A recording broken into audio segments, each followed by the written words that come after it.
They never called her by name. Not once. Not when she was brought forward. Not when her father spat onto the parched earth and sneered, "She's yours now." And not when the townspeople laughed as if she were part of some cruel spectacle. They simply murmured behind cupped hands, "The heavy one, that girl with too much meat to burden." But her name was Clara. And if you'd asked, she would have told you she loved to sew, that she sang when nobody was listening, and that she believed in stories where love came without conditions. The town of Elmsfield did not share her heart for stories. They believed only in debts and deals. When her father's shame and his mounting debts drowned him, he offered her up like livestock. No payment accepted, no questions asked. The man who came for her wore simple, worn clothes and carried no weapon, just a satchel, a blanket slung over one shoulder, and eyes that never wavered when the crowd jeered. Clara did not cry when they placed a rope in her hand. She did not cry when he turned without a word and walked toward the horizon. She did not cry when her father muttered, "You were never a wife anyway." Instead, she followed, steps loud in her chest, her face aflame with mortification, her feet moving as if drowning. They reached the edge of town before she dared to speak. "You don't have to take me," she whispered. "I'd understand." He stopped, turned, looked into her eyes as though seeing lifetimes within them. "I don't take," he said, voice quiet but sure. "I choose." He pointed to the sky where a hawk circled once before soaring eastward. "That's where I'm headed. If you want, you can come too." Clara blinked. Was this another test? Another trick? But there was no cruel curve to his lips, no mocking glint in his gaze. Just an invitation, calm and sincere. So she nodded, and together they walked away. The town vanished behind them, swallowed by dust and distance. She didn't know his name, didn't know where they were going, but for the first time in her life, the silence around her didn't feel like punishment. It felt like space. Space to breathe, space to begin. Though her hand still trembled from shame, it lay a bit lighter in the crook of his arm, cradling something she'd almost forgotten: hope. By sundown, they reached a small ridge where cedar trees leaned like sentinels against the pale sky. He built a fire without asking for help, then handed her a thick fur blanket and a strip of dried meat, nodding once as if to say, "Eat, if you wish." Clara curled into the blanket, unsure of herself, but the silence wasn't harsh. It felt sacred, as though words might shatter something older than either of them. He did not treat her as a chore. He didn't glance at her with disdain. Instead, he looked at her hands, red from the cold, still trembling, and set a flat stone near the fire for her to warm them. That stone was his first kindness. He finally spoke. "I'm called Thalo," he whispered, eyes fixed on the fire. "I left my people 2 winters ago. Some say I'm ghost-walked. Some say I carry bad luck." Clara dared a glance. "What do you say?" He paused and shrugged. "I say I'm still walking." She nodded, understanding. She, too, had walked in circles her whole life, around judgment, around shame, around people who saw her body before her soul. But tonight, none of that followed them here. The fire popped and crackled, and the stars came out like tiny bells in the sky. She told him her name. He repeated it softly, testing its shape on his tongue. Clara. For the first time in years, it didn't sound like a punchline. She pressed her lips together. "Why did you take me?" He did not answer right away. When he did, his tone held a gentleness she'd never known. "Because when they laughed, you didn't cry. When they passed you off, you stood tall. That's not shame. That's strength." Her throat closed. No one had ever said that, even in passing. She stared at the fire. After a moment, he rose and walked into the woods. She watched him go, heart pounding. Minutes later, he returned with a pine branch dusted in snow. He laid it in her lap like a pillow, then settled on the opposite side of the fire, arms crossed, eyes closed, expecting nothing. "Peace." Clara pressed her cheek against the branch. And for the first time since childhood, her body didn't feel like a burden. It felt like hers. Warm, worthy, welcomed. In the morning, she awoke to the scent of sweet smoke and the sound of a blade clipping wood. Thalo sat by the fire, whittling with focus. A pot of water steamed beside him. No orders. No commands. just space to exist. Her stomach growled embarrassingly loud. He didn't flinch. He simply pressed a warm strip of cornbread in her hand, wrapped in linen, as though he'd known hunger was her shadow. "Thanks," she murmured, voice tight. He kept whittling, eyes never leaving the wood. "What are you making?" she asked. He didn't look up. "A shape that tells the truth." She let the question drift. They rode most of the morning in silence, the snow beneath their horses' hooves muting the world. Near midday, he slowed by a half-frozen stream and dismounted. "Do you live here?" she asked. He shook his head. "Not live, stop." She slid off behind him, boots scraping snow. He nodded toward a log, and she sat. Then he pressed the carving into her lap. A sturdy woman's figure, arms folded like armor, face rough, but unmistakably hers. "Why?" she whispered. He held his gaze forward. "So, you remember..." "Remember what?" "That they gave you away," he said slowly. "But the earth never did." She looked around. Snow-draped branches, silent ridges. Mountain air so thin it felt like truth. "Look around, Clara. Nothing in nature begs to be small. Not hills, not streams, not bears. You were made for space." Tears swarmed her eyes, unwanted, unwelcome. She blinked them back. Nothing had ever spoken of her with such reverence, not even she. She clutched the carving tight, afraid it might vanish. "Do you believe all that?" He finally turned to her, voice low but sure. "I believe in what stands tall when others kneel." Her breath caught. She looked away. The wind shifted, carrying the scent of pine, and something more, danger. Thalo froze, nose flaring. "Someone's close." He kicked snow over the fire, motioning for her to stay low. Clara's heart pounded. The carving pressed to her chest. Then voices emerged from the trees, men's voices, mocking, slurred. Clara squeezed her eyes shut. Thalo unslung a blade. His posture was still, silent, but lethal. The men stumbled close, one dragging a wet sack, the other chewing jerky with pistol loose at his belt. The smaller man sniffed, then spotted them both. "Well now," he hissed, surprised. "A prize out here?"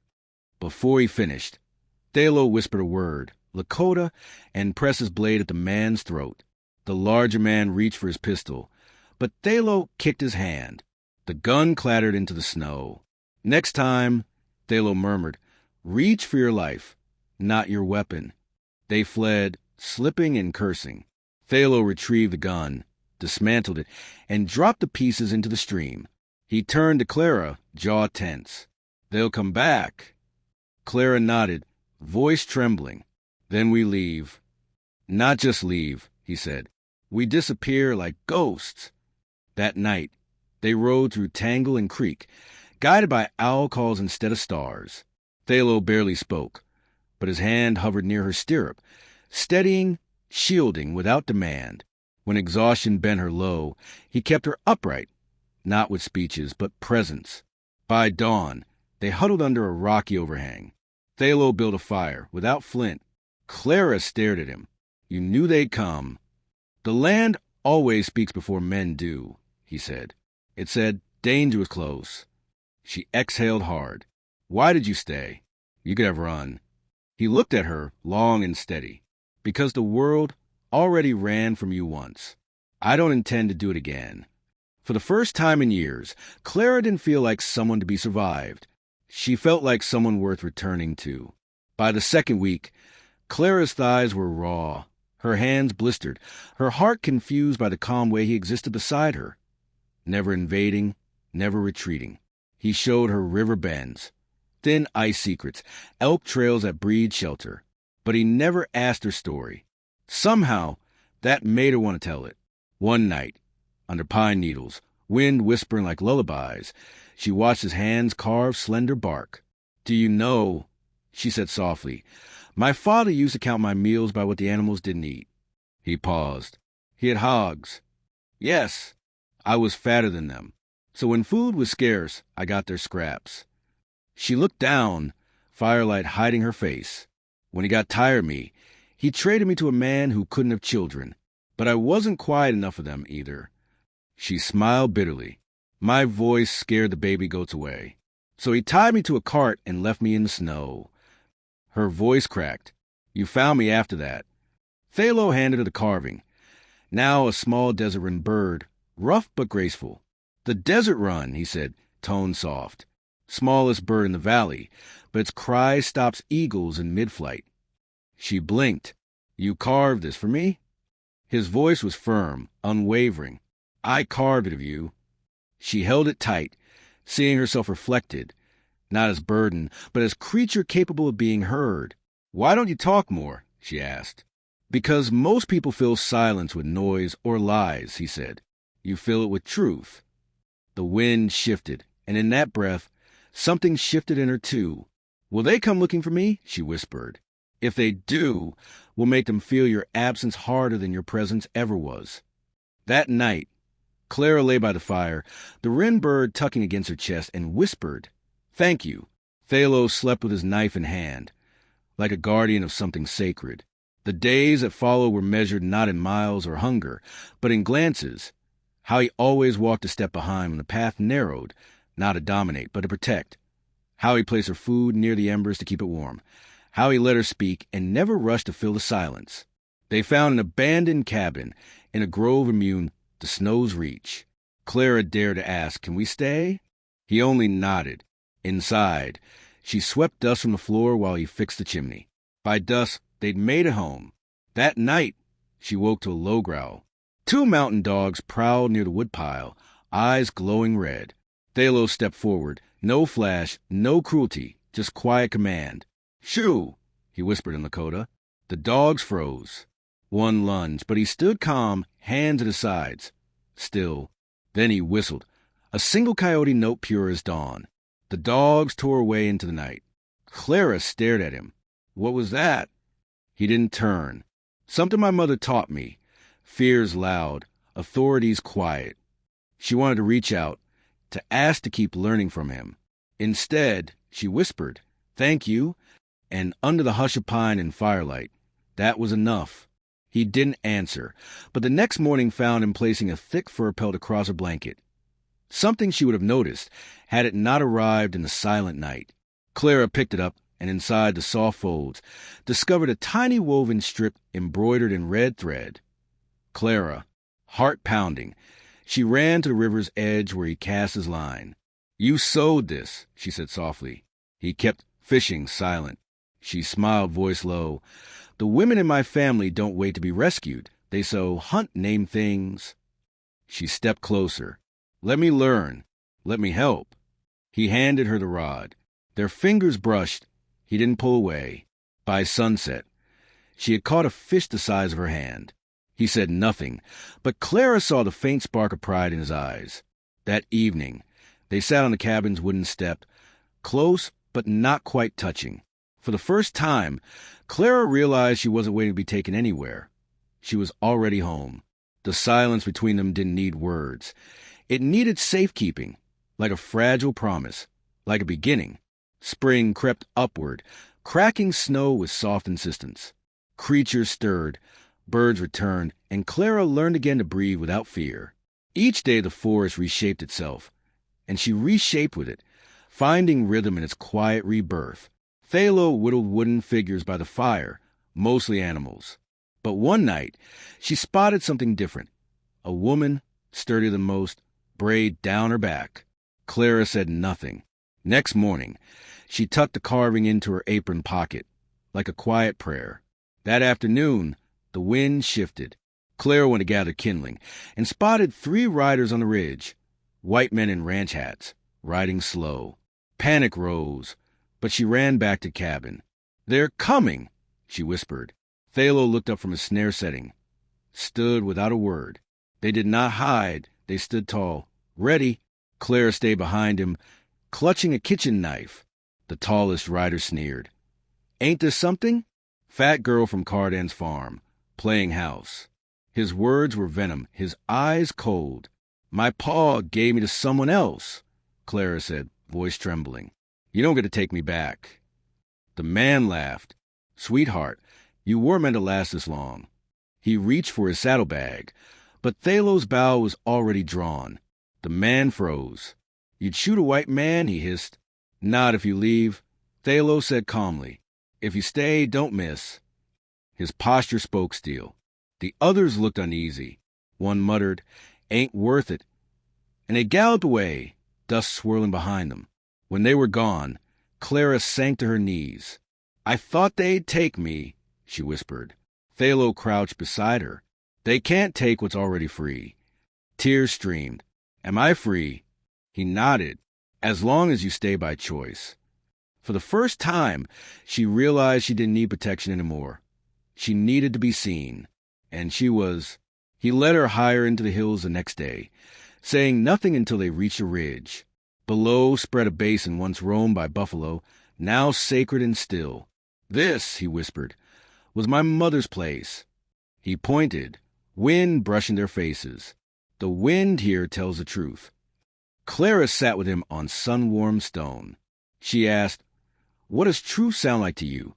He paused, then said, "That you are more than what was done to you. You are not punishment, not a secret." Her breath caught. Nobody had ever said it so plainly. They sat, eyes fixed on valleys veiled in haze, until she whispered, "They said I was shameful to look at, that no man would want me unless he was broken too."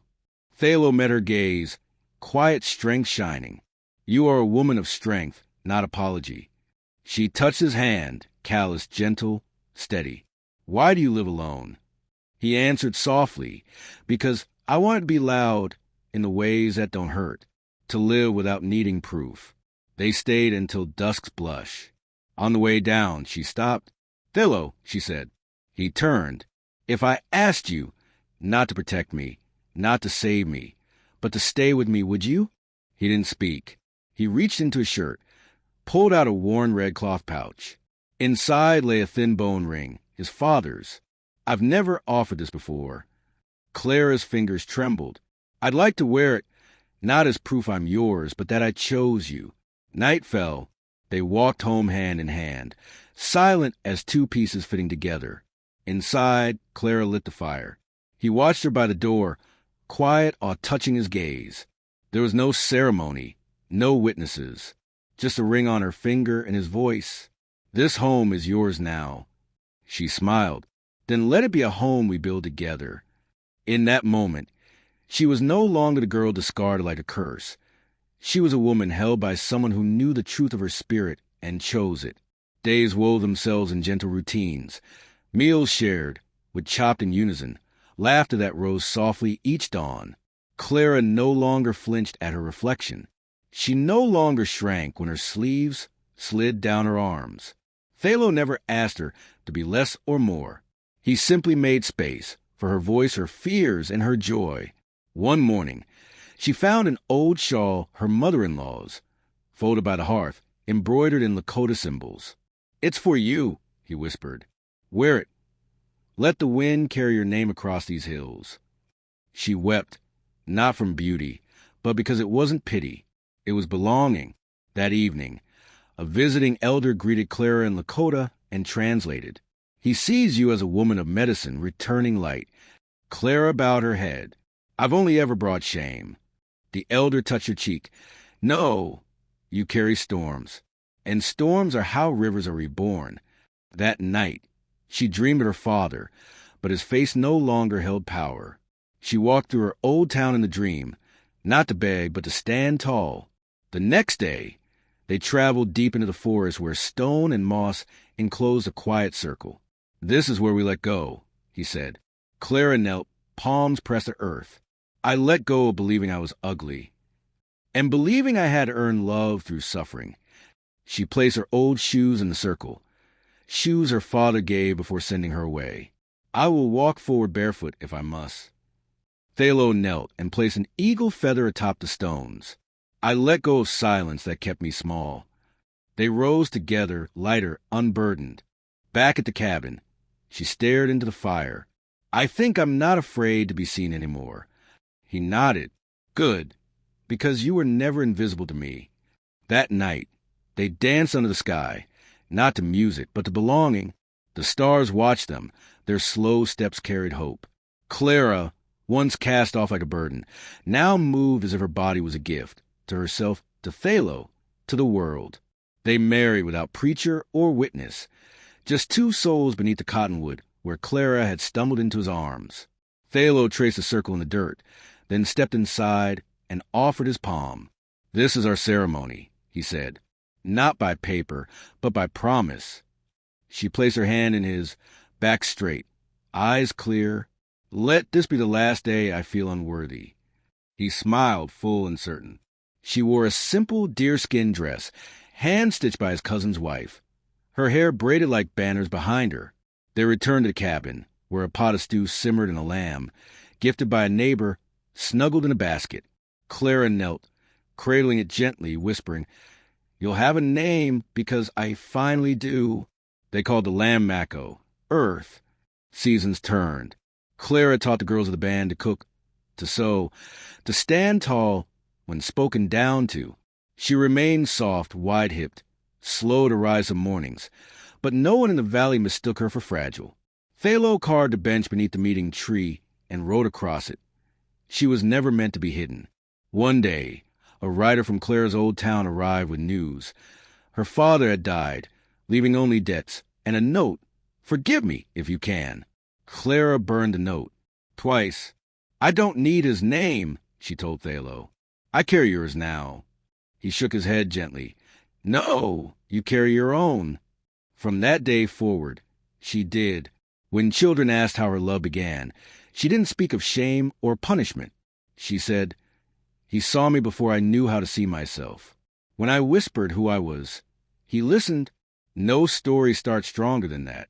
And no woman once discarded like a burden ever stood taller than Clara, loved not in spite of who she was, but precisely because of it. Please like, share, and subscribe to support more true-hearted stories on Stories Left Behind. If you were Clara, would you have stepped in too? Tell us in the comments.